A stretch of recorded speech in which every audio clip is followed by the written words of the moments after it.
Selamat pagi Dr. Faisal dan juga seluruh peserta yang sudah join ya. Ini sudah cukup banyak pesertanya, Dok. Mungkin kita bisa mulai ya.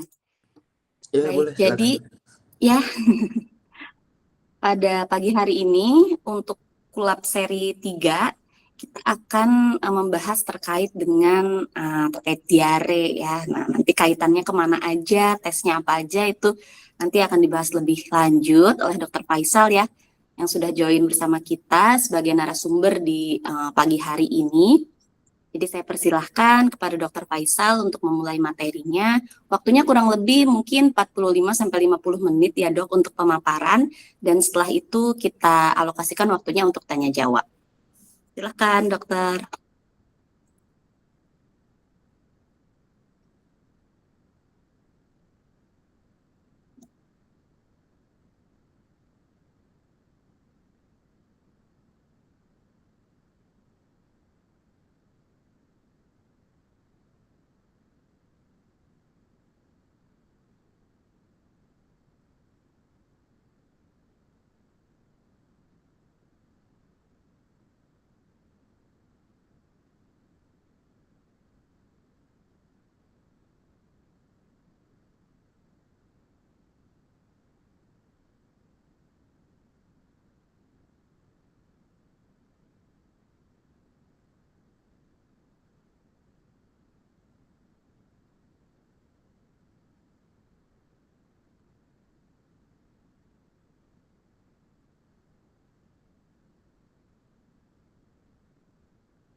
Oke, apakah sudah terlihat? Sudah Dok, silahkan Oke, baik dimulai. ya. Bismillahirrahmanirrahim. Assalamualaikum warahmatullahi wabarakatuh. Ya, sebelumnya saya ingin mengucapkan terima kasih banyak kepada Perdia yang telah membuat acara menarik sekali ya ini. Sabtu pagi ini kita ada acara ilmiah review mengenai pasien-pasien diare ya, terutama tentang apa saja sih pemeriksaan laboratorium yang bisa kita lakukan pada pasien-pasien diare ya. Tentu saja ini bukan diare biasa ya kalau tadi saya lihat. Jadi materi itu diare yang khusus yang mungkin sudah cukup lama dan tidak membaik dengan pengobatan ya terutama ya. Itu. Jadi harapannya dengan setelah ada sedikit kita diskusi ya, ini bukan kuliah ya, saya tidak memberikan kuliah. Tentu saja ini mungkin dengan diskusi kita untuk mereview lagi untuk memberi pencerahan lagi ya terkait kasus diare. Jadi di Prodia seperti yang kita ketahui ya, ini sudah banyak sekali modalitas diagnostik yang teman-teman Prodia sudah miliki, dari mulai kasus-kasus gastro ya, enterologi maupun hepatologi, ini banyak sekali. Jadi kita sudah bisa menggunakannya. Nah, namun khusus untuk diarea juga sudah ada nih modalitasnya. Untuk apa aja sih? Ya untuk menentukan penyebabnya, etiologinya, baik itu dari infeksi, virus, infeksi bakteri, infeksi parasit, ataupun masalah-masalah alergi, ya, penyakit saluran yang lain, misalnya peradangan, frontal disease, atau celiac disease, dan sebagainya. Ya, ini sedikit ada ilustrasi kasus. Jadi ada perempuan usia 28 tahun datang ke klinik dengan keluhan diare sejak 4 minggu ya sebelum datang. Frekuensinya sekitar 3 sampai 5 kali per hari. Namun ditemukan juga ada nyeri perut yang lokasinya berpindah-pindah dari kiri bawah, lalu kanan bawah ya. Tidak menjalar ya dan hilang timbul. Ada visual analog scale-nya itu fluktuatif antara 3 sampai 4, namun 2 minggu terakhir ini meningkat menjadi 5. Nah, setelah minum obat analgetik turun ke 2 namun kambuh lagi. Dan didapatkan juga penurunan berat badan ya involunter sekitar 5 kg dalam 1 sampai 2 bulan terakhir, dan general well-being-nya itu sangat poor. Tidak ada muntah, dan pendarahan pun tidak ada. Nah, 1 minggu sebelum ke klinik, ya sudah ke klinik lain, diberikan antibiotik kombinasi ya, cephalosporin generasi 3 dengan metronidazole selama 7 hari, namun keluhan tidak membaik. Dari pemeriksaan fisik, ya tanda-tanda vital normal, dari fisikolokalis didapatkan nyeri tekan di abdomen. Nah, lalu pasien ini menjalani pemeriksaan kolonoskopi ya, karena didapatkan alarm sign, yaitu nyeri yang terus menerus, diare yang lama, ya nyeri yang dikasih nyeri terus menerus, rekuren, tidak membaik dengan pengobatan, serta ada penurunan berat badan. Ternyata dari hasil kolonoskopinya kita lihat di sini, di rektum didapatkan ulkus besar, ya, yang ditutup benang fibrin dan tepi hiperemis. Di sigmoid juga ada ulkus ya. Ini di sini ulkusnya kecil-kecil, multiple ya, di rektum besar. Nah, di kolon descendant kita lihat banyak ulkus ya, multiple dengan fibrin-fibrin tuh ya, bisa kita ada yang berdarah. Dan di kolon transversum juga multiple ya, ini skip lesion ya, karena ada bagian yang sakit, ada yang bagian yang normal mukosanya. Di kolon ascendens juga sama. Ya, begitu juga di cecum ya. Yang kita lihat ada muara appendix, ini juga ada ulkus kecil-kecil di cecum, dan kolon ascendens besar-besar. Dan di ileum terminal. Nah, ileum terminal ini masih agak berdarah yang di sini ya. Ciri khasnya ini ada skip lesion ya. Nah, hasilnya ada ulkus multiple dari ileum terminal hingga ke rektum. Biopsi sudah diambil ya di setiap segmen kolon, pada area yang sakitnya di tepi ulkus maupun di area yang sehat ya, dengan hasil biopsinya yaitu kronik aktif ileitis, kronik aktif colitis, dan tidak ada tanda-tanda keganasan. Ya, dilakukan lagi pemeriksaan lanjutan, diperiksakan fecal lactoferrin ya, ini juga sudah di Prodia. Normalnya itu 7,2, hasil 321. Karena nyeri perut hebat, dilakukan CT angiography, ternyata didapatkan penebalan dinding ileum dan kolon dengan karakteristik skip lesion. Tidak ada struktur, tidak ada fistul ya.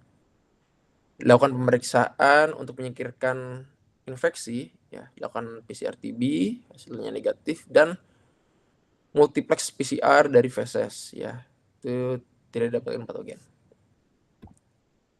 Nah, jadi dievaluasi untuk pasien-pasien ini, pasien ini didiagnosis IBD ya, dengan kita lihat VN ada motor classification HCA2, L3, dan B1 ya. Dengan kita lihat aktivitasnya itu moderate to severe.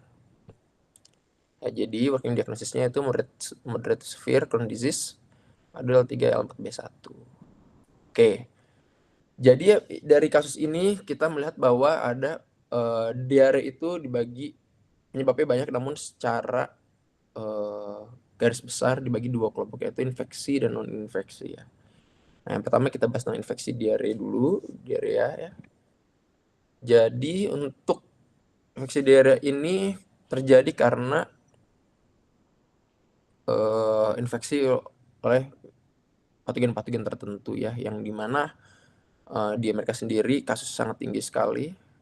Di Indonesia jauh lebih tinggi lagi ya. Ini ada dari data dari Riskesdas kita lihat di sini tahun 2018 itu cukup banyak ya di Indonesia. Indonesia merupakan salah satu populasi daerah dengan infeksi diare yang terbanyak. Saya pernah dulu waktu masih sekolah, teman saya ini kita exchange ya ke Jepang. Exchange studi. Nah, di sana salah satu teman saya itu ada yang diare. Nah, kita kan tidak tahu itu gimana gimana peraturan di Jepang ya, regulasinya. Jadi teman saya itu datang ke IGD di Jepang, di Tokyo. Diperiksa, ternyata ada diare, infeksi. Akhirnya satu dorm kami itu diisolasi. Satu dorm. Jadi kami tidak boleh keluar ruangan itu hampir 1 minggu. 5 hari apa 6 hari ya.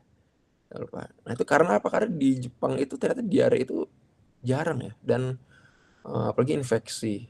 Nah, Indonesia ini sangat tinggi sekali infeksinya. Jadi kalau kita mungkin sehari-hari teman-teman di sini, teman sejawat di sini, diare, ya dibiarkan saja gitu ya. Minum obat-obat anti diare, istirahat, baik minum air putih, minum serat, minum vitamin, sudah ya 2-3 hari hilang, sudah kembali aktivitas lagi gitu ternyata. Kalau di luar negeri itu tidak gitu, bahwa menandakan bahwa mereka ini serius sekali menanggapi soal diare ini gitu. Berarti beda dengan kita ya, mungkin dari habit kita, dari lifestyle kita juga. Sehingga sering sekali kayak pasien tadi itu 1 bulan baru datang ke saya. dia apa mengalami diare-diare. Nah, apa yang terjadi sehingga di Indonesia ini tentu saja ya beban ekonomi tinggi ya. Untuk diagnostik modalitinya juga dibutuhkan banyak ya, dari kultur bakteri, pemeriksaan mikroskopik, stool antigen ya, untuk protozoa dan sebagainya ya. Ada banyak sekali. Nah, untuk dibaginya kita bisa melihat ini apakah infeksinya community acquired atau travel acquired kan. Ada traveler diarrhea itu juga ada, yaitu di Indonesia. Saya juga banyak sekali pasien-pasien itu orang-orang luar atau orang-orang kita juga sedang traveling. Ada yang dari Afrika sedang traveling ke Indonesia, ada yang dari Solo, ada yang dari Sulawesi, itu karena sedang travel diare ya. Nah, ini untuk salah satu guideline tahun 2015 ya, untuk diare ini guideline-nya ya, apabila ada keluhan GEA ya, ini diare nausea vomitus, kita berikan terapi oral, kita lihat evaluasi dulu. Apabila sudah membaik ini resolusi atau berkelanjutan atau tidak terjadi resolusi ya, durasi lebih dari 1 hari ya, didapatkan komplikasi seperti dehidrasi ya, demam, ada perdarahan, penurunan berat badan, kita harus evaluasi lebih lanjut ya, mengarah ini inflamasi atau non inflamasi ya. Apabila misalnya inflamasi ya tadi ya ada IBD ya, paling sering. Kalau non inflamasi itu ada infeksi ya, itu baru kita bisa kultur atau pemeriksaan multiplex stop PCR, baru kita berikan antibiotik. Jadi antibiotik itu tidak kita berikan awal-awal, dan kita evaluasi, kita lihat 24 jam. Nah, namun tetap setiap namanya modalitas pemeriksaan itu ada kelebihan dan kekurangannya. Walaupun kelebihannya kultur itu kita bisa mengetahui bakteri ya, namun kembali lagi di saluran cerna itu normalnya kita memang ada bakteri ya. Orang sehat pun dalam berarti orang yang tidak ada keluhan saluran cerna, diperiksakan kulturnya masih mungkin hasilnya positif. Jadi tetap terutama untuk kami para dokter, para klinisi, klinis pasien nomor 1 ya. Jadi kita tidak mengobati hasil laboratorium, namun kita mengobati klinis ya. Untuk spesies-spesies juga beragam ya, kita juga harus tahu mikrobiota apa sih yang normal pada kita ya. Ada E. coli ya, ada bifido, ada lactobacillus, ada banyak sekali ya. Dengan harapannya itu apabila kita melakukan kultur ya atau multiplex, kita bisa menemukan bakteri-bakteri yang tidak awam. Dan yang kita lakukan juga bukan pada diare akut, biasanya itu diare kronik ya. Nah, ini kami dari Kolegium Persatuan Gastroenterologi Indonesia, Perhimpunan Gastroenterologi Indonesia ini bekerjasama dengan Kolegium Tropik Infeksi. Sudah ada nih konsensus nasional penalasan diare pada pasien dewasa. Jadi mungkin teman-teman dokter-dokter di sini saya lihat tadi ada dokter umum, ada GP ya, mungkin teman-teman lain ingin baca-baca tentang diare, apa sih diare itu sebenarnya diapakan sih. Nah, itu boleh. Ini bisa diunduh secara gratis secara online. Nah, jadi untuk diagnosisnya di konsensus tersebut, salah satu yang dianjurkan apabila kita mendapat diare yang rekuren, yang tidak membaik, yang terakhir itu pemeriksaan PCR. Nah, ini apakah semua dilakukan PCR multiplex? Tentu saja tidak. Ada syarat-syaratnya, yaitu diare akut dengan tidak baik dengan terapi antibiotik empirik, lebih dari 7 hari ya. Terus ada derajat sedang berserta demam lebih dari 3 hari ya. Ada perdarahan, disentri berat, langsung sepsis misalnya ya. Dan ada compromise, imunokompromis, dan atau ada 8 kasus wabah. Nah, ini kita bisa menggunakan multiplex PCR versus ya, dan saat ini di Perdia juga sudah tersedia. Nah, ini multiplex PCR ini ya, kita ini merupakan suatu diagnosis advance sebetulnya ya. Jadi bukan yang konvensional, namun yang advance ya, untuk mengetahui patogen apa saja sih di gastrointestinal kita ya. Dari gastrointestinal kita ya. Jadi secara studi bahwa ada 10.000 pasien yang sudah dilakukan PCR ini, itu ternyata mengurangi kebutuhannya untuk kebutuhan untuk melakukannya endoskopi ya, X-ray, dan mengurangi kegunaan antibiotik ya. Jadi pemeriksaan multiplex PCR ini sebetulnya bisa digunakan juga ya dengan baik. Namun kita tetap lihat apakah indikasinya sudah ada atau tidak. Jadi tidak semua diare kita lakukan pemeriksaan ini ya. Nah, seperti tadi di konsensus sudah ada. Nah, ini patogen-patogen apa saja yang bisa kita lihat. Ini total ada 22 ya. Itu ada 5 virus, 13 bakteri, dan 4 parasit ya. Kita lihat sini ada entamuba, Giardia lamblia. Nah, ini Giardia lamblia ini pada anak sering ya. Bisa kita periksakan juga. Bakteri banyak sekali. Nah, ada C. difficile ya, salah satu diare ya. C. difficile, salmonella, dysentery, shigella ya, dan sebagainya. Nah, ini salah satu contoh hasilnya, dan itu kita lihat city value ya. City value-nya kita lihat juga. City value itu semakin rendah semakin tinggi. Semakin tinggi mesin infeksius ya. Oke, kita lihat. Nah, ini interpretasi hasilnya ya. Nanti ada negatif, positif, ya ada invalid seperti itu ya, kita lihat. Oke, nah ini informasi teknikalnya. Jadi memang sampelnya itu diambil itu dari tinja segar ya. Tinja fresh tool ya di bawah. Lalu kita lihat hasil PCR dan memiliki sensitivitas dan spesifitas sangat baik. Ini lebih dari 90%. Kita bilangnya dari kedokteran itu lebih dari 80% itu sudah baik ya. Ini 97,8 ya sensitivitas dan spesifitas. Jadi ini sangat baik sekali. Ya. Berikutnya satu lagi ini non infeksi ya, diare. Jadi tadi diare yang infeksi ya, non infeksi. Seperti tadi pada kasus tadi juga untuk mengekskludnya juga kita melakukan PCR ya, dan hasilnya pun tidak ditemukan bakteri. Jadi kenapa didiagnosis IBD? Nah, ini infeksi yang paling sering itu adalah IBD, yaitu inflammatory bowel disease, yang saat ini ada 2 kelompok besar, yaitu Crohn disease dan colitis ulceratif. Ya, ada juga indeterminate colitis, namun jarang sekali. Nah, IBD itu apa sih? IBD itu merupakan suatu peradangan usus yang bersifat kronik ya. Dan awalnya memang dulu ini ditemukan di usus besar saja. Namun sangat berkembang dengan cepat ya IBD itu. Saat ini sudah ada mungkin dari saluran cerna atas, dari mulut sampai bawah tuh bisa terkena IBD. Dan juga bahkan ada extra intestinal manifestation. Jadi IBD itu kadang-kadang didapatinya dengan pasien-pasien yang nyeri sendi ya, dengan artritis, dengan peradangan di mata ya, uveitis ya, bahkan ada pankreatitis, bahkan ada dermatitis ya. Extra intestinal manifestation-nya yang kasus terbaru itu yang addendum IBD yang baru tahun lalu atau tahun 2024 ya, 2024 setahu saya itu ada teman saya dari dermatologi, dari oftalmologi ya, itu ikut menyusunnya. Dan karena keluhannya itu sudah tidak hanya di GI ya, dan ilmunya sangat berkembang. Dahulu waktu saya masih sekolah ya, sekolah SD, mungkin SD atau SMP, IBD itu sangat jarang sekali, dan dikatakan dulu IBD itu sakit autoimun. Jadi dulu apabila saya punya kerabat juga yang menganggap sampai saat ini, wah ini saya terkena autoimun IBD. Dan dulu yang mengena IBD itu dibilangnya, mungkin teman-teman ada yang tahu di sini, dibilangnya sakit-sakit orang kota ya.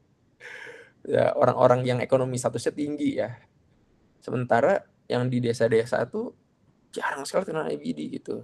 Ada juga suatu studi di Cina, di Tiongkok, itu orang beberapa grup di kota dipindah ke desa, dan di desa dipindah ke kota ya.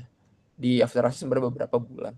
Itu ternyata yang di kota itu dengan dievaluasi ternyata jadi peradangan usus ya, walaupun belum IBD, namun muncul peradangan di saluran cernanya. Nah itu ternyata setelah ditelusuri secara teori, ternyata lifestyle tuh nomor satu. Lifestyle tuh habit ya, terutama dari pola makan ya. Di kota kita tahu fast food sangat banyak, ultra processed food sangat banyak, tinggi FODMAP dan sebagainya, jarang minum serat. Buah-buahan pun mungkin anak-anak sekarang di kota itu jarang ya. Nah itu yang akan berisiko terkena IBD, dan salah satunya itu keluhannya itu ada diare. Saya banyak sekali pasien-pasien saya yang diare itu mungkin sudah berulang setahun terakhir, memberat 1 minggu, dievaluasi ternyata IBD ya. Oke. Nah, namun gejala IBD itu bervariasi. Dari dulu itu mungkin eh, hanya BAB berdarah, nyeri perut ya. Nah, sering sekali mimicking dengan irritable bowel syndrome ya. Irritable bowel syndrome ini merupakan suatu penyakit fungsional ya. Fungsional baik dari saluran cerna atas maupun atau saluran cerna bawah. Ini dua hal yang berbeda dan sangat sangat mirip. Saya kebetulan beberapa kali juga di praktek saya sehari-hari, pasien mengeluh, dan paling sering itu wanita memang ya, wanita usia produktif, itu datang ke saya itu dengan keluhan nyeri hebat, diare luar biasa, atau perubahan pola defekasi. Ya saat saya kolonoskopi ternyata bersih, ternyata. Jadi memang ini IBS ya, IBS itu jadi kita eksklusikan semua infeksi negatif, dari feses lengkapnya juga bersih, laboratorium bersih, kolonoskopi bersih, ya ternyata IBS ya. Dan berbeda sekali dengan IBD. IBD itu, oh ya tadi saya lanjutkan juga, dulu dibilang autoimun, sekarang itu ternyata bukan autoimun ya. Jadi sekarang ini dysregulated imun gitu. Jadi berbeda. Namun polanya mirip ya. Ini polanya itu remisi dan kambuh lagi, IBD itu ya. Nah, IBD dan IBS ini mirip nih, mimicking dibilangnya. Jadi harus hati-hati dan harus secara holistik kita untuk melakukan pemeriksaannya. Work up-nya harus secara baik ya. Nah, IBD itu sendiri tadi ya peradangan kronis ya pada mukosa saluran cerna. Nah, kalau IBS ini kumpulan gejala iritatif. Jadi iritatif itu yang sangat sekali mungkin dengan inflamasi ya. Tidak terdeteksi peradangan, tidak terdeteksi infeksi ya. Dan IBS itu kita biasanya di kasus eksklusionam, kita setiap 3 bulan kita evaluasi, dievaluasi lagi, kolonoskopi dievaluasi lagi 3-6 bulan, ternyata tidak ada, kita bisa tindakan IBS. Oke. Nah, bagaimana cara membedakannya? Nah, salah satu modalitas untuk membedakan antara IBD dan IBS ya, kan tadi kita tahu sendiri bahwa IBD itu ini suatu peradangan ya. Kita bisa dengan menggunakan modalitas laboratorium. Nah, sekarang sudah banyak nih yang ada ya, salah satu di Prodi ini. Prodi cukup lengkap nih ya. Pertama untuk screening itu apa, dan monitoring kita bisa memeriksa fecal calprotectin ya kan. Calprotectin, stool lactoferrin ya, itu kita bisa melakukan screening dan monitoring.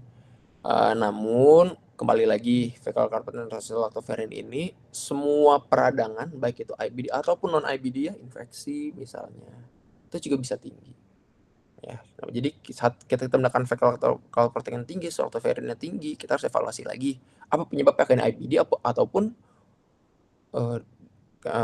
infeksi bakteri ya paling sering gitu. Lalu dengan kita mengakses aktivitas penyakitnya, kita bisa melakukan pemeriksaan CRP ya, C-reactive protein, lactoferrin dan fecal calprotectin. Lalu untuk memprediksi respon treatment juga kita bisa melakukan fecal calprotectin, lactoferrin, dan predicting recurrence ya, memprediksi rekurensi.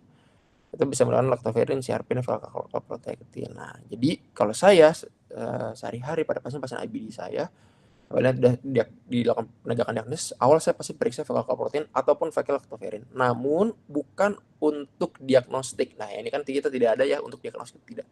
Jadi untuk penegakan diagnosis IBD tidak menggunakan fecal lactoferrin atau stool lactoferrin. Namun untuk sebagai penunjang diagnostik dan biasanya monitoring treatment ya. Karena ini banyak sekali kesalahpahaman dan tidak hanya di Indonesia. Saya baru mendapatkan kasus 1 tahun terakhir dokter luar bahkan, ya walaupun dokter luar itu ternyata lulusan orang Indonesia yang sekolah di luar. Terluar itu menyalahkan dokter kita, dibilang kita tidak bukan IBD itu hanya dari fetal calprotectin saja. Nah, itu jadi mungkin teman-teman di sini kan ada dokter umum, tolong sekali lagi fecal calprotectin solatoferin bukan untuk diagnosis IBD. Gitu ya, sehingga kemarin itu cukup panjang tuh kasusnya sampai dipersidangkan atau gimana, sampai diundang dokter tersebut ke Indonesia. Namun karena bukan dokter Indonesia jadi tidak bisa, ya hukumnya kan berbeda ya, kita tidak bisa mengajukan gugatan gitu. Namun ya itu karena kekurangan pahaman, jadi kita harus mengerti bahwa itu bukan diagnostik. Namun setuju untuk screening, monitoring ya paling penting.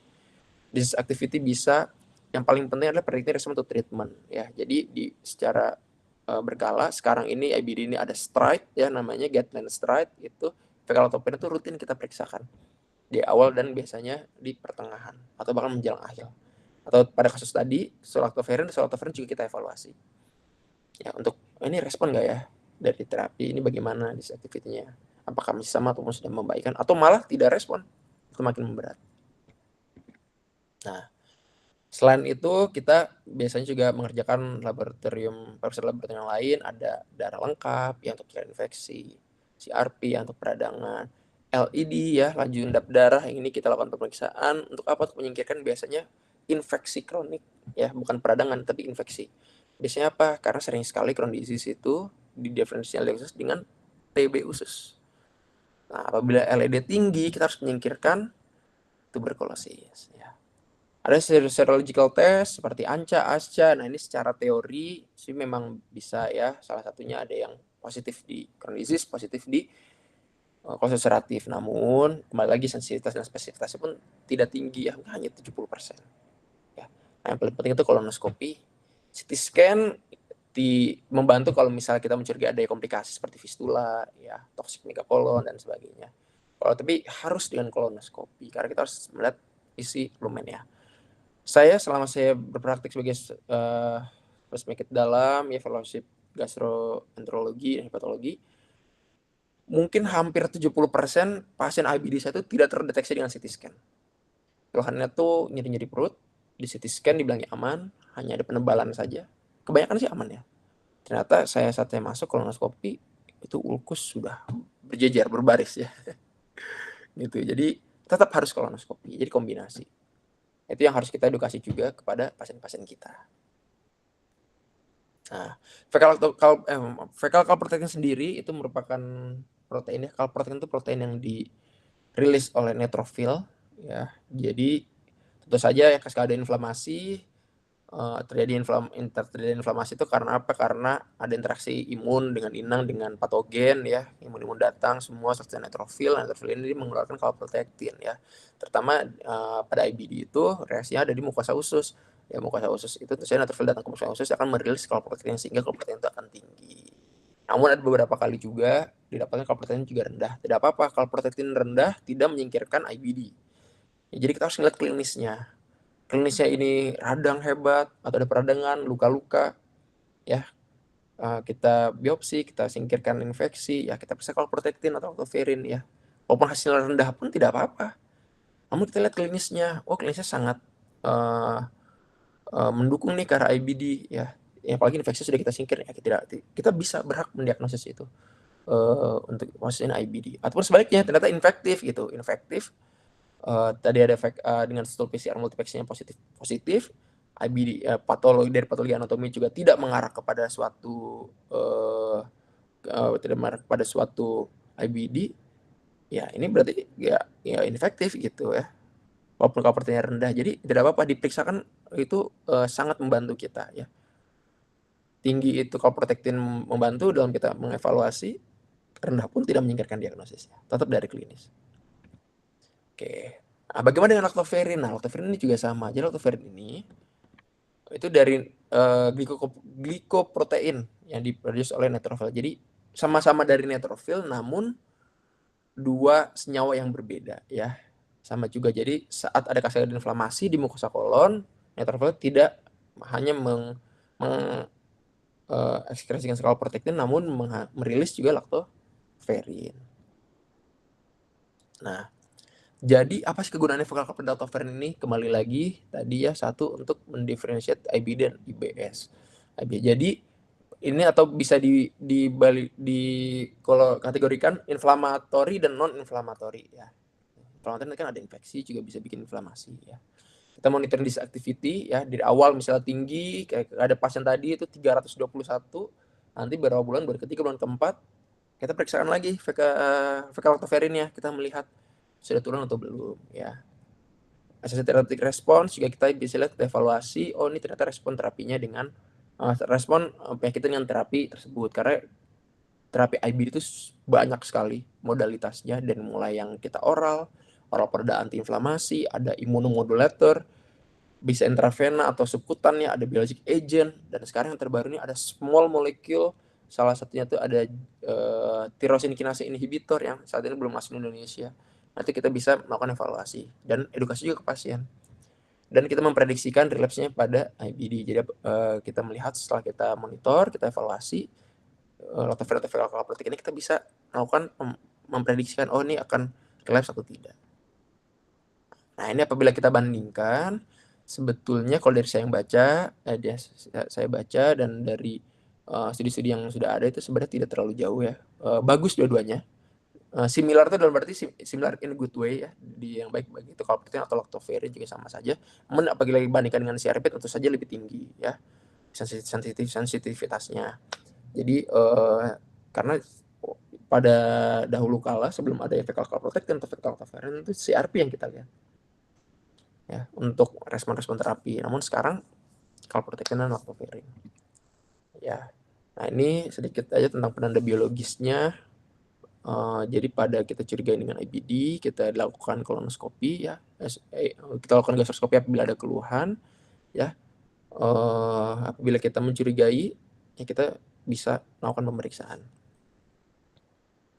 Nah, apabila kita bandingkan ya, yang berbeda itu satu tadi lactoferrin itu dua-dua dari neutrofil, namun satu TR banding protein ya, dari glikoprotein, satu lagi zinc banding protein ya, yang berasal dari sitoplasmanya. Kalau lactoferrin dari granulnya. Nah, cut-off value juga berbeda. Kalau fecal kalprotektin itu 50, yaitu studinya waktu itu kalau salah dia bersama di tim kita juga ya, di RSCM melakukan studinya, cut-off itu 50, untuk lactoferrin itu 7,2 ya.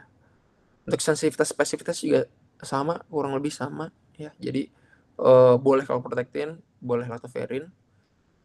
Sensitivitas dan spesifitas pada anak juga kurang lebih sama juga ya. Ini tadi informationnya, kalprotektin pemeriksaan ELISA ya, ini cara-caranya. Dan fecal lactoferrin juga ELISA juga cara-caranya ya. Jadi apa yang bisa kita simpulkan untuk kita bawa protek komponen, jadi intinya hingga saat ini tidak ada modalitas tunggal yang dapat mendiagnosis IBD ya, atau bahkan diare ya, tapi bukan diare akut, atau ini kita punya diare kronik, khusus diare, atau diare akut dengan karakteristik tadi yang ada di konsensus ya, yang memberat, yang ada sangat sepsis, sehingga sepsis, sehingga ada komplikasi. Nah, itu tidak ada modalitas yang modalitas tunggal. Jadi harus dikonfirmasi dengan kombinasi dari satu klinis. Oleh para dokter, saya ingin sekali lagi untuk mengingatkan bahwa kita ini clinician. Jadi harus dilihat klinis pasien itu seperti apa. Baru ditunjang dengan pemeriksaan lain seperti laboratorium tadi ya, feses stool multiplex yang sangat baik sekali tadi, endoskopi ya, histopolipatologi, radiologi, dan biomarker tadi fecal kalprotektin, fecal lactoferrin ya.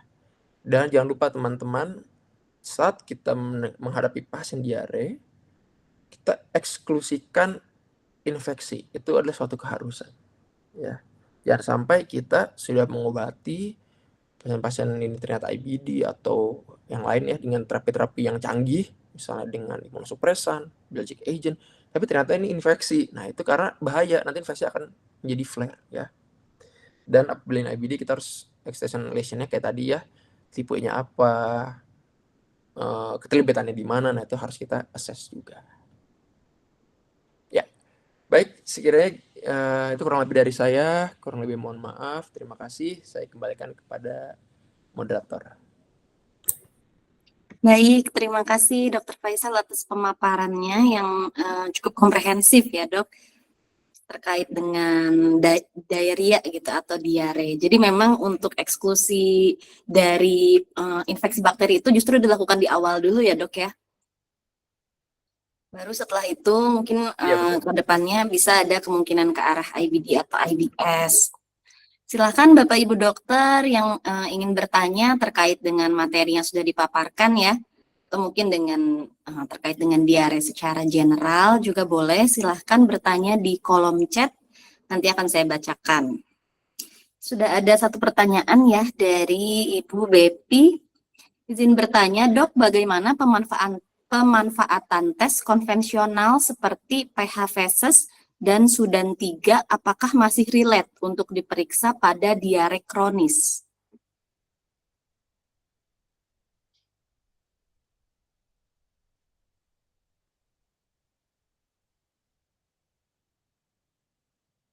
Silakan dok, mungkin bisa langsung dijawab. Halo, apakah terdengar? Mohon maaf tadi saya sepertinya ke ini sebentar. Oke. Udah. Gimana? Maaf. Pertanyaannya, bagaimana pemanfaatan tes konvensional seperti pH feses dan Sudan 3, apakah masih relate untuk diperiksa pada diare kronis? Oh ya, baik ya. Ya, terima kasih atas pertanyaan. Ya, jadi ini juga jadi kembali lagi untuk pemeriksaan diare itu penunjukan ada banyak ya. Salah satu memang dulu kita tuh cek pH ya, salah satunya pH feses dan Sudan 3 juga. Tujuannya apa? Kita melihat acidity dari feses. Acidity feses itu nanti kita lihat kalau misalnya acid itu lebih ke misalnya ke malabsorpsi ya, penggunaan obat-obatan, dan kalau misalnya basa tuh lebih ke arah bakteri ya. Ya sebetulnya boleh juga, namun kembali lagi untuk itu pH feses seperti itu kan hanya kita memperkirakan etiologinya. Dengan modalitas yang sekarang ya, dengan modalitas yang sekarang itu kita bisa langsung mengetahui etiologinya. Contoh misalnya diare karena infeksi, diperiksakan Seoul multiplex. Nah, itu kita bisa langsung tahu patogen-patogen apa saja yang positif, misalnya seperti itu. Kita juga bisa langsung menyingkirkan ini apakah ini infeksi atau non infeksi ya. Jadi bisa lebih detail. Kalau misalnya tes konvensional pada PFS itu relate atau tidak relate, sebenarnya relate masih ya. Namun kembali lagi ke modalitas dan visibilitas di tempat kita masing-masing. Apabila kita memang dihadapkan pasien diare kronis gitu ya, masih belum tahu penyebabnya apa, yang diadakan misalnya kita PHFS, silakan, atau nanti silakan bisa dikerjakan ya. Namun kembali lagi kita tuh tidak bisa mengetahui secara spesifik ini apa gitu. Namun apabila ada modalitas seperti misalnya stool PCR atau kolonoskopi, ya fecal otoferin bisa digunakan. Jadi sebenarnya relate masih, namun ya itu tentu saja ada kelebihan dan kekurangannya, dan tergantung dari visibilitas dari tempat masing-masing. Jadi tergantung dengan opsinya juga gitu ya dok ya Betul. sebetulnya, Ya, dan betul. tentu saja cost efisiensi bagi pasien gitu. Mungkin tidak harus semuanya, tapi salah satu dulu juga bisa. Terutama kalau memang sudah tersedia pemeriksaan yang lebih detail dan spesifik, itu akan lebih bermanfaat. Baik, terima kasih dok untuk jawabannya. Selanjutnya untuk pertanyaan kedua, ada pertanyaan dari Dokter Hiratna dari Jambi. Apakah pada pasien diare perlu pemeriksaan H. pylori? Nah, ini mungkin terkait dengan infeksi juga ya, Dok ya.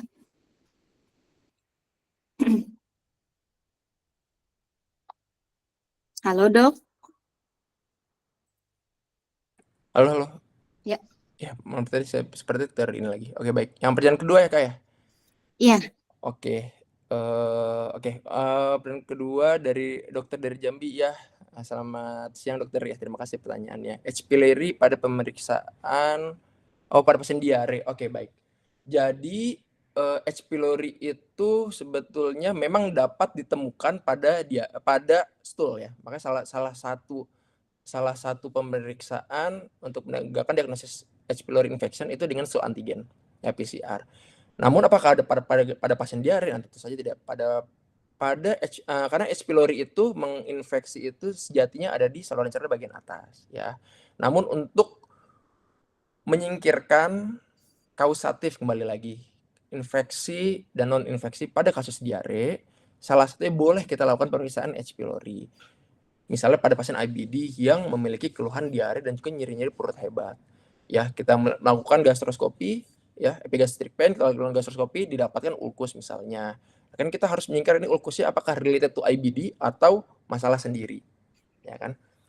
Karena ada juga yang isolated ulkus di gastro itu sekarang bagian dari IBD juga. Nah, kita pemeriksaan biopsi tidak didapatkan H. pylori, namun dari klinisnya dan dari faktor risiko H. pylori sangat tinggi. Boleh kita lakukan pemeriksaan H. pylori untuk menyingkirkan, atau bisa juga ini ternyata koinfeksi.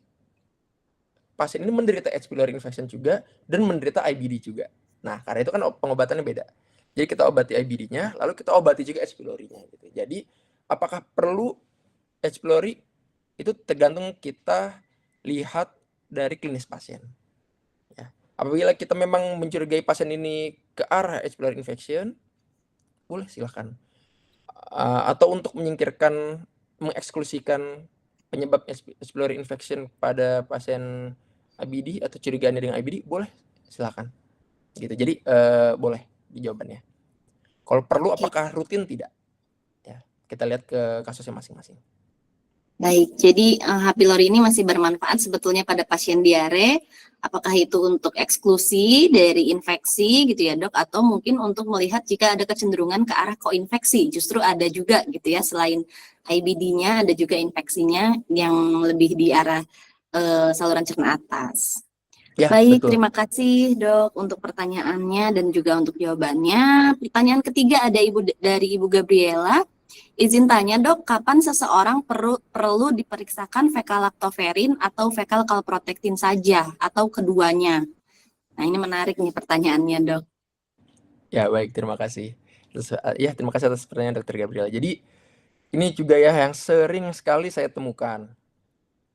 Jadi saya sering sekali dikonsulkan pasien-pasien ya dengan diare kronik, nyeri abdominal kronik, nyeri abdomen berulang ya, untuk permintaan endoskopi. Namun setelah saya lihat pasiennya sudah diperiksakan itu fekal calprotectin, fekal lactoferrin, jadi sudah ada hasilnya. Ya. Jadi kapan seorang perlu diperiksakan fekal lactoferrin atau fekal calprotectin? Balik lagi, apabila pasien ini dicurigai keluhan, ya tidak hanya diare, keluhan gastrointestinal yang mengarah kepada inflamasi, ya. Dan juga untuk menyingkirkan ini non inflamasi itu IBS. Biasanya kalau saya memeriksakan fekal calprotectin dan fekal lactoferrin itu setelah kita lakukan endoskopi.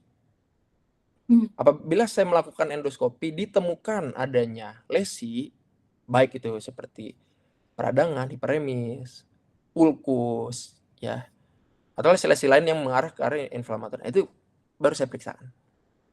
Namun apabila tidak saya temukan bersih, ya saya tidak periksakan. Gitu. Karena kan kembali lagi tujuannya itu untuk menyingkirkan ini inflamatori atau non inflamatori dulu, ya kan. Tadi IBS atau IBD. Nah, bisa nggak? Apakah harus semua endoskopi dok? Bisa nggak klinis? Untuk menyingkirkan dari klinis itu sangat sulit. Karena tadi, ya seperti juga tadi yang di slide itu, di presentasinya, karena keluhan klinis antara IBS dan IBD itu sangat mimicking.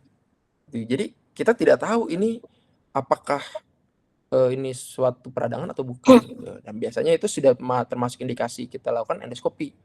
Nah, jadi saya selalu endoskopi dulu untuk memastikan ada peradangan atau tidak. Apabila ada peradangan, lanjutkan dengan pemeriksaan calprotectin atau lactoferrin. Tapi kalau tidak, nah itu saya evaluasi dulu, kita pantau dulu dengan kita obati dengan kecurigaan IBS. Gitu. Nah, untuk pemeriksaan apakah dua-duanya atau salah satu saja? Tentu saya salah satu saja. karena sama, sensitivitas spesifitasnya sama ya. Itu jadi hemat cost juga ya. Apakah salah memesan dua-duanya? Tidak salah juga, namun irasional saja karena tujuan dan kegunaannya itu sama gitu. Jadi intinya kita lihat kembali dari klinis, ya kapan itu tentu dari klinis, dan dibuktikan, kalau saya dibuktikan dengan endoskopi. Ya. Ada lesi kita periksakan, gitu. Karena kalau tanpa ada buktinya lesi, fekal keprotein itu seperti tadi, kadang-kadang seringnya pada yang peradangan itu tinggi, lactoferrin itu tinggi, tapi sering juga tidak. Gitu. Sering pasien-pasien IBD saya, beberapa pasien IBD saya itu lactoferrin itu rendah 80, 120. Tapi klinisnya itu infeksinya sudah saya singkirkan tidak ada, gejalanya tuh khas sekali, nyeri perut, ulkus, bahkan sampai bawel berdarah. Nah itu kita termasuk IBD. Nah itu ya. Jadi kalau misalnya saya lakukan pemeriksaan fekal lactoferrin atau fekal keprotein dahulu, tentu saya itu akan bias gitu. Jadi kurang valid hasilnya. Jadi kita lihat klinis dulu, baru kita lakukan pemeriksaan. Oke, seperti itu. Baik, menarik ya dok. Jadi dokter menggunakan fekal calprotectin ini memang untuk mendukung diagnosis gitu ya dok ya. Jadi bukan di awal untuk screening, tapi untuk menggunakan diagnosis. Nah ini juga sebetulnya memang bisa digunakan, dan betul tadi yang dokter sebutkan ya, karena kadang itu dia tinggi tapi ternyata pas dicek juga tidak ada peradangannya. Tapi kalau misalnya sudah dicek ada peradangan dan calprotectinnya tinggi, ini jadi mendukung untuk diagnosisnya gitu ke arah IBD ya dok, begitu ya dok? Ya betul. Nah izin Kak tambahan lagi Oke. tadi, misalkan kita periksa nih, ada satu kasus lagi, ini berhubungan dengan perjalanan ketiga, diperiksakan, sudah diperiksakan dahulu, misalnya tinggi ya, tinggi, kita lihat, misal kita bisa bilang fekal calprotectin 300 ya, karena menurut studi, ada studi juga di luar itu yang menyatakan bahwa walaupun cut off-nya itu 50, tapi yang lebih valid itu apabila didapatkan fekal calprotectin lebih dari 250. Nah itu kita bisa sedikit kekuatannya lebih tinggi ya, secara studi lebih signifikan itu lebih dari 250 fekal calprotectin, sangat kemungkinan besar itu inflamatori. Nah apabila kita temukan ya bisa bilang sudah diperiksa di awal nih gitu ya, tinggi misal 300, 400. Oke, selanjutnya tentu saja harus melakukan pemeriksaan endoskopi. Saat kita masuk endoskopi, kok radangnya ringan ya gitu misalnya ya, hanya merah-merah kecil, tidak ada ulkus, lebih ke normal atau bahkan normal. Nah itu kita tidak perlu khawatir. Kita tidak perlu mendiagnosis pasien, wah Bapak Ibu IBD ini ya. Tidak perlu. Jadi kita lakukan dulu pemeriksaan infeksi dulu. Infeksi, karena sering juga pasien-pasien infeksi itu kan infeksi menyebabkan peradangan juga, ya kan? Itu yang menyebabkan fekal calprotectin lactoferrin tinggi. Nah, kita evaluasi dulu sekitar 1-2 bulan. Nah, kita lihat apabila kita kasih obat-obatan, infeksinya ada ya, kita treatment kasih antibiotik 1-2 minggu, kita evaluasi lagi lactoferrinnya 1-2 bulan gitu. Kalau misalnya turun berarti kemarin karena infeksi saja. Gitu. Tapi kalau misalnya masih tinggi, nah kita melakukan evaluasi kembali endoskopi 2-3 bulan setelah di awal. Itu apa? Bisa kemungkinan kemarin itu peradangan yang baru muncul. Jadi 3 bulan berikutnya sudah mulai peradangannya lebih banyak. Nah itu kita bisa melakukan biopsi lagi sehingga kita bisa melakukan reassessment lagi. Oh ternyata ini betul ke arah IBD gitu. Nah, seperti itu Kak. Baik, jadi memang cukup challenging ya dok untuk IBD ini sendiri gitu, menegakkan diagnosisnya, dan untuk diare ini banyak sekali gitu ya, arahnya kemana Ya. bisa jadi ke infeksi, bisa jadi ke IBS atau ke IBD justru. Iya betul, Baik. karena terus terang aja ya, IBD ini salah satu bidang yang kami tekuni ya. Di dunia ini masih challenging, itu belum ada single diagnostik, belum ada satu modalitas valid, satu single ya, modalitas itu yang bisa mendeteksi ini pasien IBD itu belum ada. Hingga sekarang barangnya ke arah mikrobiota, ke arah genetik sudah diperiksa tapi tidak juga, ke arah imun diperiksa tapi tidak juga gitu ya. Jadi sangat-sangat challenging sekali, dan kita harus holistik apabila menangani pasien diare, ya terutama pencegahan kepada IBD ya terutama ya. Baik. Oke, baik, mudah-mudahan sudah terjawab semua ya pertanyaannya. Apakah masih ada pertanyaan dari Bapak Ibu dokter sekalian? Jika belum ada pertanyaan lagi, mungkin pertanyaan terakhir bisa dari saya ya, dok. Boleh silakan. Saya jadi kepikiran itu, jadi penasaran karena setahu saya ya dok, untuk IBD itu kan ada yang gejalanya itu ke arah sembelit, konstipasi gitu. ada yang ke arah diare. Nah, kalau misalnya yang diare kan sudah jelas ya tadi apa yang harus dilakukan, pemeriksaannya. Nah, kalau misalnya ke arah sembelit nih dok, gejalanya pada pasien. Nah, ini apakah harus diperiksa juga atau harus dieksklusi juga untuk infeksi-infeksinya dok? Baik ya, terima kasih. Ya, ini pertanyaan juga baik juga ya. Jadi, salah satu diagnosis IBD, salah satu gejala IBD itu memang change bowel habit. Kadang-kadang pasien susah buang air besar ya. Kadang-kadang kok sehari bisa 2 kali, 3 kali, tapi cair gitu ya perubahan. Dan itu tidak berlangsung tidak 1-2 bulan, bisa lebih 6 bulan, setahun, bisa didiamkan itu ya. Saya juga baru dapat kasus juga nih di rumah sakit saya, tempat saya bekerja ya, perempuan muda nih, kembali lagi ya mungkin perempuan salah satu faktor risiko ya, dan usia produktif itu, faktor risiko terkena IBD. Nah, jadi untuk konstipasi sendiri, sebetulnya dalam algoritma penanganan itu, satu, kita harus menyingkirkan fungsional dahulu. Karena 70-80% penyebab konstipasi menurut studi itu fungsional. Ya, fungsional itu apa? Banyak sekali, bisa gangguan transit di kolonnya, ya, bisa gangguan neurologinya, ya, bisa gangguan, maaf punten, psikisnya, ya, pasien-pasien stres dengan stresor tinggi. Sangat mungkin sekali gangguan pasase usus itu, saluran cerna itu terganggu. Mudahnya saya tuh selalu bilang kayak gini, misalnya kita waktu dulu sekolah atau waktu, dokter-dokter sekolah di sekolah kedokteran mau ujian, ya kan. Wah, menunggu ujian tiba-tiba, maaf ya, ada yang flatus terus-menerus, ya kan. Ada yang mau ujian, wah nggak, saya punya teman kalau mau ujian tuh 1 minggu dia tuh tidak bisa BAB karena stres, nggak bisa BAB sama sekali. Ada yang jadi mau ujian flatus terus, jadi sehingga mengganggu ya, mengganggu teman-teman ya, itu ada juga. Itu sangat dipengaruhi oleh, aktivitas dari, neurologi. Jadi, apabila kita menghadapi pasien konstipasi atau kita memiliki konstipasi, tidak perlu khawatir, kita atasi dulu secara fungsional, ya. Fungsional kita evaluasi sekitar 2 minggu, ya, bahkan ada 4 minggu kita evaluasi. Fungsional itu apa? Kita perbaiki lifestyle, makanan, ya, kita perbaiki dengan, habit, olahraga, aktivitas fisik, ya, makan tinggi fiber, tinggi air ya, hidrasi cukup, olahraga, tidur teratur. Nah, kita lihat 2-4 minggu. Ada yang mengatakan 2 minggu, ada yang mengatakan, nah, apabila sudah kita atur itu semua belum membaik, nah, tidak ada salah kita langsung memberikan pemeriksaan lanjutan ya. Kalau infeksi konstipasi itu bisa, namun itu jarang, yang paling sering itu ya IBS atau IBD. Jadi biasanya langsung kita kolonoskopi. Bisa juga sebelum kolonoskopi kita lakukan pemeriksaan, misalnya ada CT scan, CT defekasi ada nama itu, di kami di RSM sudah ada juga. Itu jadi kita lihat kemampuan defekasi, pengosongan, evakuasi dari sigmoid itu kita lihat. Nah itu, apabila bagus, ya berarti itu kita harus melihat kemungkinan yang lain. Tapi kalau misalnya memang ada masalah itu biasanya fungsional, ya. Jadi transit time-nya lama, gitu. Jadi untuk konstipasi sendiri, karena menurut studi 80% itu fungsional, jadi tidak ada salahnya kita melakukan terapi-terapi konvensional dulu, ya, konservatif dulu. Mau lifestyle kita ubah dari pola makan, aktivitas fisik. Apabila 2-4 minggu tidak ada perubahan, bisa kita lanjutkan ke pemeriksaan lanjutan, ya, bisa dari radiologi atau lebih baik kita lihat kolonoskopi. Kolonoskopi itu kita ngeliat dari dalam lumennya. Saya tuh selalu bilang ke pasien-pasien saya, ya, jangan, ibaratnya gini, jangan alergi untuk endoskopi.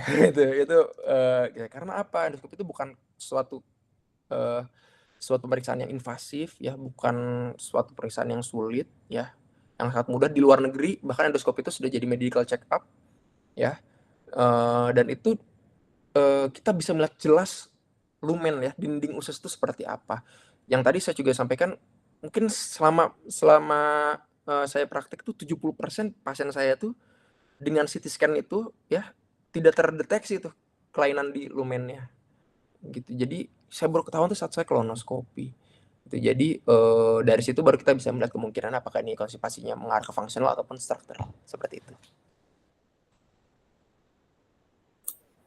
Oke, baik dok. Terima kasih atas penjelasannya yang saya dapat pencerahan juga ya dok gitu, terkait dengan konstipasi ini. Jadi memang itulah challenging-nya ya dari IBD ini, ternyata sampai saat ini pun gitu ya, di seluruh dunia bahkan gitu masih mencari sebetulnya apa sih modalitas atau pemeriksaan yang paling tepat, kombinasinya apa saja, gejalanya juga, dan memang nampaknya di perempuan yang paling banyak ya dok ya untuk yang terkena dari IBD ini.